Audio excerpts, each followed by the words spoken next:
শুভ সকাল সবাইকে অনেক অনেক ভালোবাসা ও নমস্কার। আশা করি সবাই ভালো আছো, সুস্থ আছো।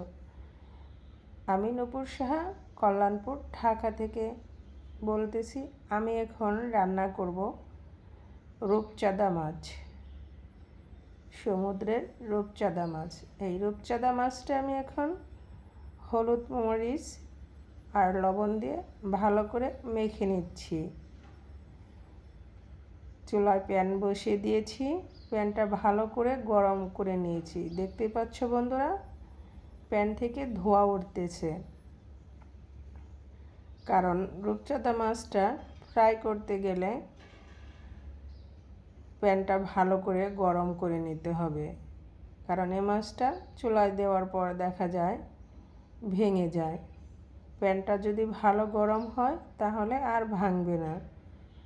আমি ভালো করে গরম করে নিয়ে এখন মেখে রাখা রূপচাঁদা মাছ দিয়ে দিচ্ছি।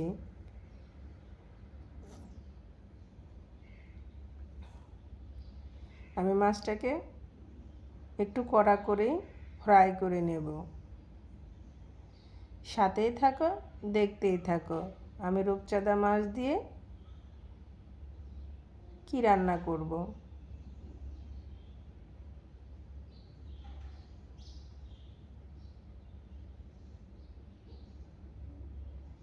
মাছগুলোর এক পিঠ ভাজা হয়ে গিয়েছে, আমি অপর পিঠ উল্টিয়ে দিচ্ছি।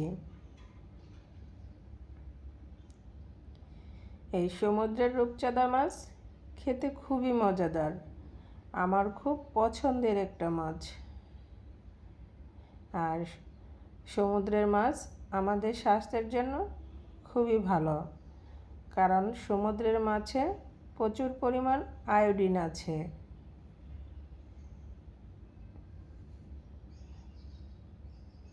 মাছগুলো ভাজা হয়ে গিয়েছে, আমি এখন চুলা থেকে নামিয়ে নিচ্ছি।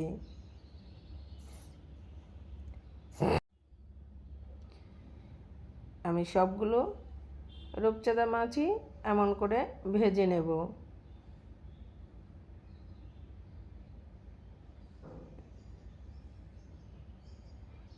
আমি অবশিষ্ট তেলে বাকি রূপচাঁদা মাছগুলো ভেজে নিচ্ছি। তবে তোমরা যে যেখান থেকে এই মুহূর্তে আমার ভিডিওটি দেখতেছ, প্লিজ ভিডিওটি দেখার শুরুতে একটা লাইক দিয়ে দেখবে। আর মাছগুলো ভাজা হয়ে গিয়েছে, আমি কড়াইতে তেল দিয়ে গোটা জিরা আর তেজপাতা দিয়ে আলু দিয়ে দিলাম। আমি আলুগুলো এভাবে চিকন চিকন করে লম্বা করে কেটে নিয়েছি। আমি আলুগুলো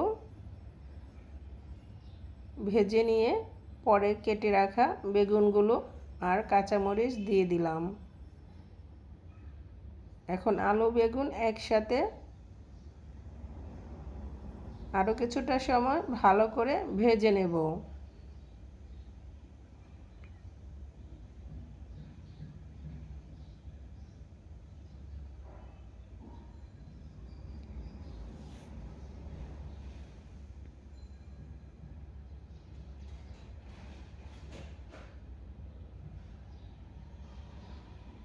আলু বেগুন দিয়ে ভাজা হয়ে গেলে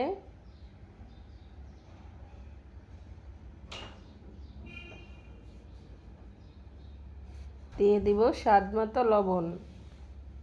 লবণ দিয়ে আরও কিছুটা সময় নেড়েচেড়ে ভেজে নেব।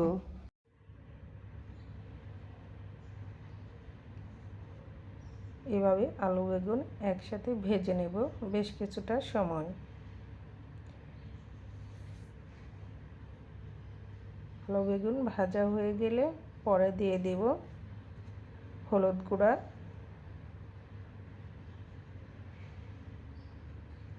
শুকনো মরিচের গুঁড়া,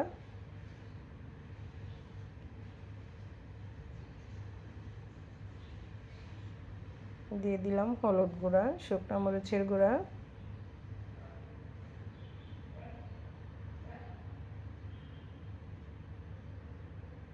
এখন নেড়েচেড়ে আবার কিছুটা সময় মশলা দিয়ে ভেজে নেব।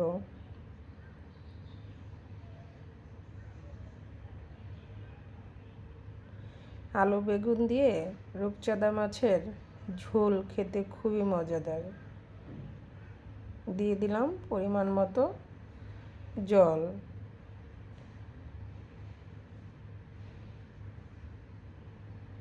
এখন আমি বলক আসা পর্যন্ত ওয়েট করব। বলক চলে আসলে দিয়ে দিব ভেজে রাখা রূপচাঁদা মাছ।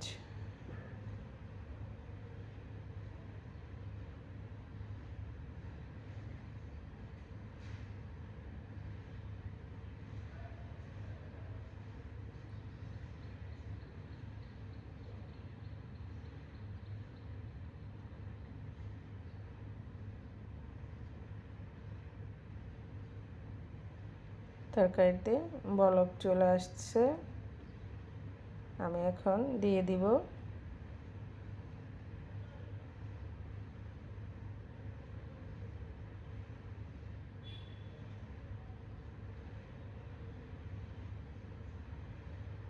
ভেজে রাখা রূপচাঁদা মাছ। আমি সবগুলো মাছ এখন তরকারিতে দিয়ে দিব।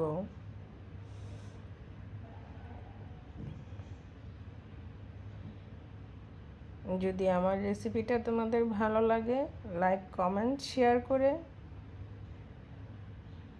পাশে থেকো। আর বেশি ভালো লাগলে সাবস্ক্রাইব করে পাশে থাকা অল বেল বাটনটি অন করে দিও, যাতে আমি কোনো নতুন ভিডিও দিয়ে মাত্র তোমাদের কাছে পৌঁছে যায়। মাছগুলো দিয়ে সাবধানে লাড়তে হবে, কারণ এই মাছগুলো খুবই নরম হয়। আলু বেগুন দিয়ে রূপচাঁদা মাছের ঝোল। নামানোর আগে দিয়ে দিচ্ছি জিরা গুঁড়া।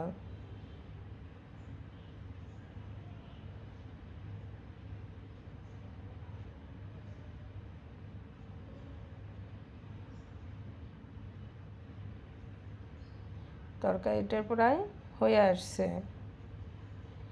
এখন আমি চামচের সাহায্যে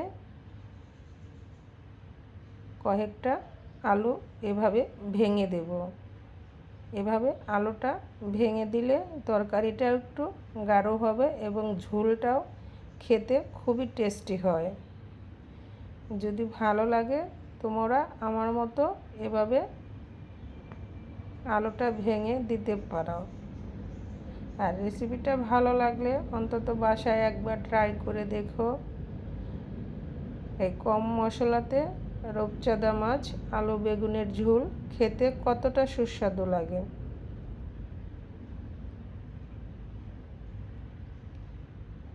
তরকারিটা হয়ে গিয়েছে, চুলার থেকে নামিয়ে নেব। দেখতেই পাচ্ছ বন্ধুরা, তরকারিটা কত সুন্দর হয়ে গিয়েছে। আর আমি এখন ভেজে নেব।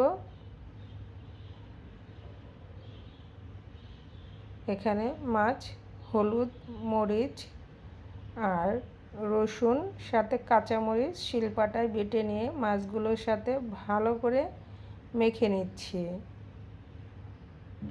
এটাও সমুদ্রের মাছ।